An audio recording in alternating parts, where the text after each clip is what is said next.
시청자 여러분 안녕하십니까. 이제 12월 1일 마지막 심야 방송이 되겠습니다. 저는 그냥 안보 좋는 여러분들께서 특히 심야 방송 많이 봐주셔서요 정말 고맙다는 말씀을 드리고, 그래서 제가 잠을 자지 않고 중요한 뉴스들 마지막까지 다 담아서 보도해 드리고 있습니다. 시청자 여러분들, 이러한 심야 방송을 통해서 정권 교체 반드시 이루어지겠다고 하는 다짐을 다시 한번 해보고요, 제가 내년 3월 9일 서초갑 재보궐선거에 출마합니다. 시청자 여러분들께서요, 서초갑죠, 고속버스 터미널 인근이 전부 서초갑입니다. 지인들께 많이 홍보해 주시면 대단히 고맙겠습니다. 제가 불철주야 정권교체 그리고 저의 서초갑에서의 공천 확보를 위해서 열심히 뛰고 있습니다. 시청자 여러분들이 저의 이러한 진정성과 그리고 저의 정체 잘 파악하셔서 많은 성원 해주실 것을 당부드립니다. 먼저 이번 마지막 심야 방송은요, 오늘 청주 서문시장에서 심야 반상회를 가졌습니다. 상인연합회 심야 방송에 윤석열 총장이 참여해서 지역 상인들의 고충과 제안을 들었습니다. 그래서 오늘 청주 서문시장에서는요, 자유민주주의를 지켜달라라는 현수막을 들고 찾아온 초등학생 남매를 또 만났어요. 그래서 그야말로 아주 인간다운 그런 정분을 충분히 나눴습니다. 그래서 할아버지가 나라를 잘 지켜줄 테니까 공부를 열심히 하라, 이런 또 얘기도 하고요.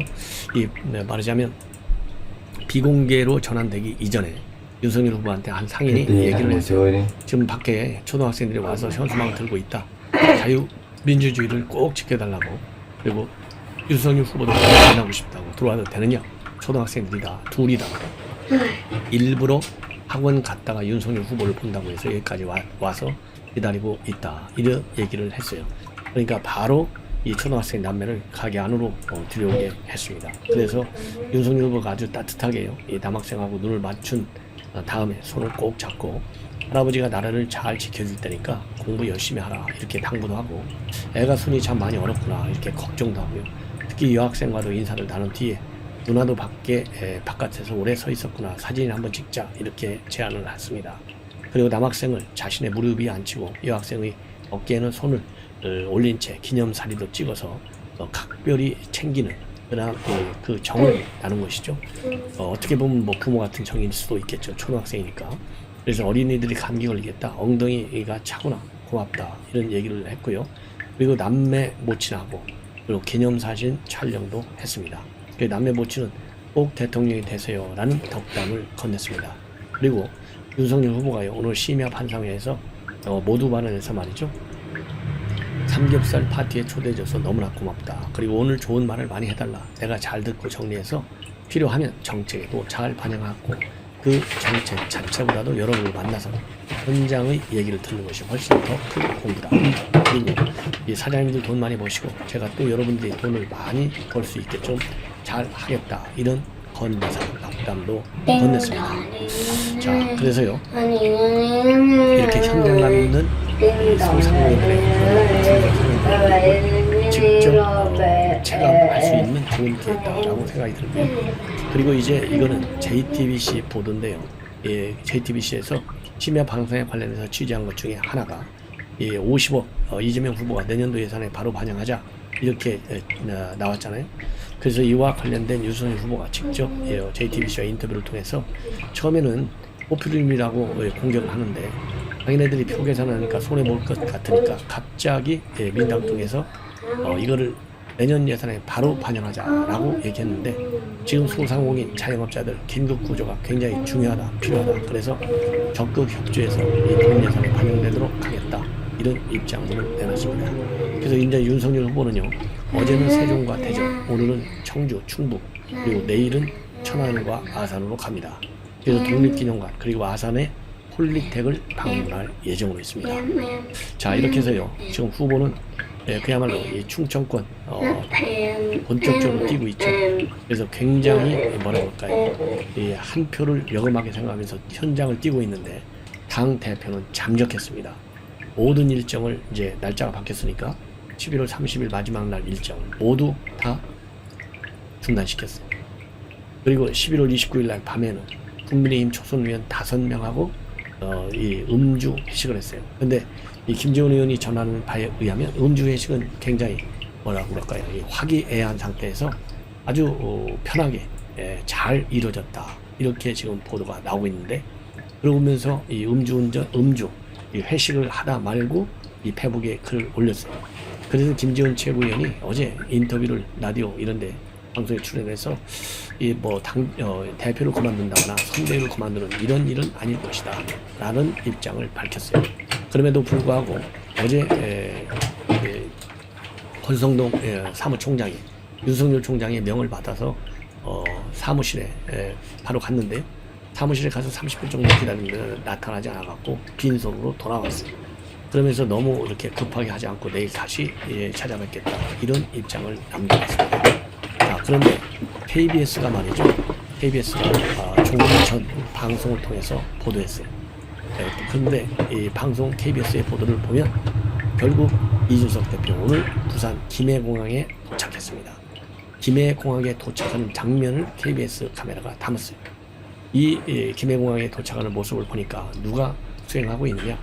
바로 김철근 정무실장, 그 다음에 김용태 청년최고위원이 동행하고 있는 것으로. 그리고 여러분들 잘 아시다시피 이 세 사람 모두요 부산과는 전혀 연고가 없어요. 그러면 왜 부산을 갔느냐? 이제 이것이 이제 궁금한데요.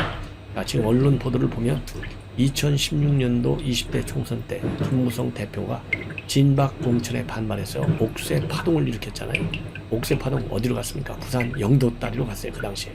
자, 그래서 윤석열 후보 측의 패싱 행태를 갖다가 당시 친박계의 전행과 연결시키는 의도가 아니겠느냐, 이런 해석이 나옵니다. 자, 그런데요, 부산 가는 건 좋아요. 그러면 최소한도 비서실장한테는 얘기를 하고 가야 되는 것 아니겠습니까? 자, 그래서 이 당 대표가 말이죠, 이렇게 잠적을 한다, 사무총장도 만나지 않는다, 이 얘기는요, 대통령이 국정운영에 장관이나 총리가 반발한다고 그래서 잠적하는 거나 똑같아요. 자, 이래서 제가 보기에는요, 이번 이준석 대표의 이 행태, 잠적이 말이죠, 이유가 어떻든 동기가 어떻든 파장이 크든 작든, 이미 파장 엄청 크잖아요. 간에 상당한 앞으로 정치 행보에 마이너스적인 요인이 될 가능성이 충분하다. 저는 그런 생각이 듭니다. 이러다 보니까 오늘 하루 종일 이 국민이 굉장히 어수선한 모습을 보였고, 당 중진들 또 이 경선 후보들 전면 회복에 간단하게 하지만 상당히 우려와 비판이 섞인 입장문을 내놨어요. 그리고 초선 의원들 30여 명이 오늘 3시에 의총을 열었습니다. 의총을 열어서 이 선대위 구성, 그 다음에 잠적 이런 문제에 관해서 논의를 했어요. 그리고 이 초선 의원들 의총에 윤석열 후보 비서실장인 서일준 의원이 참석해서 이준석 의원의 패싱은 실무진선에서 오해가 있었다, 이렇게 설명을 했습니다. 지금 언론 보도를 보면요, 의도적으로 패싱한 것이 아니고 갑자기 일정이 바뀌니까 윤석열 후보한테도 바뀐 일정을 알려주지 못한 상황이라고 합니다. 그래서 이거는 철저하게 이준석 대표의 오해에 불과하다. 이것이 당 내부에서 나오는 일관된 얘기예요. 왜냐하면 우리도 이래 보면 알잖아요. 일정이 자꾸 바뀌다 보면 이 일정이 바뀌는 과정에서 언론에 먼저 보도가 되는 거예요. 그러니까 이준석 대표가 모르는 거죠. 마찬가지로 윤석열 후보도 모르는 거예요. 최종적으로 일정이 다 확정이 된 다음에 윤석열 총장한테도 보고가 된 것이죠. 그런데 언론에 먼저 이게 빠져버리니까, 보도가 나가다 보니까 이준석 대표가 이거 나 패싱했어? 이거 불쾌하네? 아니 이거 이럴 수가 있나? 이렇게 한마디로 삐진 거예요. 이거는 심한 오해고, 이 원인에 비해서 이준석 대표가 생각하는 원인은 아무것도 아닌데, 알고 보면 이거를 갖다가 의도적으로 패싱, 상식적으로, 지금 이제 상식의 시대잖아요. 상식적으로 보십시오. 이준석 대표를 의도적으로 이 일정에서 빼가지고 무슨 덕을 보겠냐고요. 무슨 목적이 있겠느냐. 그래서 이거는 정말 잘못된 것이다. 오해를 빨리 풀어야 되겠다. 제가 보기에는요, 이준석 대표가 빨리 풀면 풀수록 도움이 된다. 지금요, 국민의힘 당원 실명 게시판이 지금 불이 났어요. 오늘 하루만 1000건이 넘는 글이 올라왔는데 대부분이 이준석 대표 비판글로 꽉 차 있다고 합니다. 그래서 이 당원들은 정권 교체를 실패하면 이건 이준석 대표의 책임이다, 당 대표에서 탄핵해야 한다, 이런 격앙된 글들이 잇따르고 있고, 반대로 이준석 대표를 강력히 지지하는 FM코리아 등 2030 커뮤니티에서는 이 대표 사퇴하면 이재명을 지지할 것이다, 윤 후보가 뒤통수 쳤다, 또 윤 후보 측의 태도를 비판하는 글이 쇄도하고 있어요. 자, 이게 누구 좋은 일 시키는 것이죠? 이재명과 문재인, 송영길을 즐겁게 해주는 일이에요. 그래서 이제는 이제 더 이상 이런 얘기가 나오지 않도록 해야 되겠다. 그리고 내일은 내일 뭐 서울로 올라올지 안 올라올지 모르겠지만은 이준석 대표와 권성동 사무총장 간의 회동이 꼭 이루어져야 되겠다.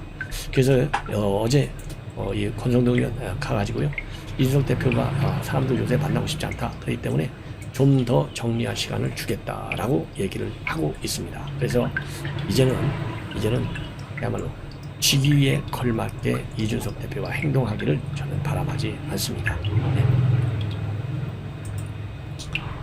이 정도로 해서요, 얘기를 하고, 그리고 지금 언론에서 특히 진중권과 이 권경의 변호사들이 장제원을 3인방 중에 하나로 문고리 걸려 이렇게 하고, 왜 이 캠프에 여전히 드나드느냐, 이거는 뭐 이 문고리 권력 아니냐 이렇게 하고 있는데, 김재원 의원이 밝힌 바에 의하면 이건 회의한 것이 아니다. 그동안에 오랫동안 같이 일을 해온 사람들한테 고생했다라고 하는 인사, 작별 인사에 한 거에 불과하다, 이렇게 해명을 하고 있습니다. 그러면서요, 이 장제원 의원도 이런 본인이 문고리 3인방 이런 비판이 많이 나오고 있고, 그리고 이 일부 언론에서 나오는 대로 윤석열 캠프에서 익명으로 언론에 김종인, 이준석을 비판하는 글을 올린 그 소스다, 이렇게 발표가 되고 있는데요. 이준석 캠프 쪽에서는 이준석 대표 쪽에서는 그렇게 보고 있다라는 보도들이 나오고 있는데 전면 부인하고 있어요. 그리고 잠적과 관련해서 상당히 비판하고 있습니다. 이 장제원 의원이 비판하는 내용의 핵심을 보면 이렇습니다. 지금은 후보를 무조건 감싸고 흠이 있으면 후보야 된다. 그런데 후보 앞에서 영역싸움 하는 거, 이거는 말이 안 된다. 그리고 윤석열이 제대로 국민들에게 보이고 진정성과 정의로움을 극대화해서 국민한테 잘 보여야 되는 것이, 보이도록 하는 것이 선대의 목적 아니냐. 전부 다 그거를 알릴 생각을 해야지, 그런 생각, 즉 윤석열 후보를 챙겨주고 홍보하고 이런 전선에서 뛸 생각을 안 하고 엉뚱하게 싸움질을 하고 있다, 이거를 비판하고 있어요. 그리고 본인도 이준석 대표 연락 두려와 관련해서는 전혀 그 과정을 알 수가 없다. 지금 일어나는 일들을 누가 더 옳으냐 생각을 한 번 더 해봐야 된다. 그래서 나중에 모든 일들이 나중심으로 선거운동 하겠다, 나한테 더 큰 고난 달라, 이렇게 해서 권한 영역 싸움이 되고 있는 거, 이거는 크게 잘못된 것이다. 그래서 이준석 대표가 얘기하는 패싱, 정권 논란, 직접 이준석 대표를 비판하고 있습니다. 그러면서 자기 중심이 되려는 사람들이 지금 김종인을 말하고 있는 것 아니냐. 나는 언론의 질문과 관련해서요, 나는 그걸 지칭한 적도 없고 선대위를 둘러싼 모든 사관을 포괄적으로 지칭한 것이고, 그래서는 안 된다는 게 내 주장의 핵심이고, 그리고 이 김병준 위원장 인선에도 본인이 전혀 개입한 바도 없다. 소설 쓰는 이런 쓰는데 정책 때문에 30분 정도 차 마신 적은 있어도 어떤 역할도 하지 않았다. 그리고 김종인을 모시는데 내가 반대를 했다. 나는 캠프의 후보의 장적 뜨겁게 만들 수 있는 걸로 간다면 누가 되든지 가야 한다. 내가 장해버리면 내가 빠진다. 이런 생각을 하는 사람인데 내가 어떻게 김종인 모시는 것을 반대하느냐. 말도 안 된다. 그리고 문고리 3인방으로 거론된 것과 관련해서요, 자꾸 비선비선 비서실 다 세팅돼 있지 않냐.